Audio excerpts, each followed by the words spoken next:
Russia offers joint research on its 2027 space station to BRICS members. Roscosmos said that the new module would be the next step in developing piloted spacecraft. In a proposal to BRICS, Russia has offered the countries to form a specialized module on the Russian orbital station, ROS, which is expected to be launched in 2027. The other countries of the organization, Brazil, India, China, and South Africa, along with Russia, could conduct their scientific research, announced Yuri Borisov, Director General of Russia's space agency, Roscosmos, an equivalent of U.S. NASA.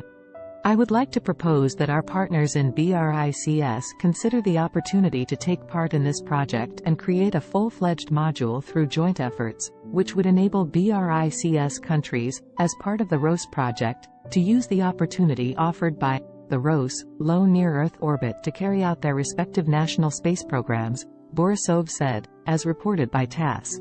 Sometime after Roscosmos officially announced its exit from the International Space Station in 2022, citing concerns about its aging modules, the space agency also announced that it would be launching its own space station, operated solely by Russia, sometime in the mid-2020s. A preliminary design of the space station has been created, and construction will be underway soon. ISS to be decommissioned by the time Russian space station is launched. The ISS, launched 24 years ago, was one of the last remaining channels of cooperation between Russia and the United States.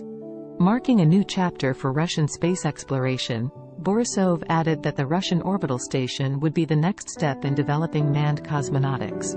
In September, Borisov said the space station would orbit Earth around the poles, enabling it to look down on far more Russia's vast territory and gather new data on cosmic radiation, reported Reuters. Russia eyeing missions to Moon and Mars. Back in June, the Gagarin Cosmonaut Training Center, which is part of Roscosmos, had said that the crew on ROS would initially include 2 cosmonauts, who would be delivered to the space station and returned by crewed transport ships, for which they would be trained. According to TASS, the new station is also expected to develop critical technologies for future space flights, including those to the Moon and Mars. Borisov also said that Russia had initially offered African countries the opportunity to participate in the ROS project and is now open to cooperation with other nations. The ROS's Science and Power module will be launched in 2027, and another 4 modules will be dispatched to orbit in 2028-2030. Thanks for watching.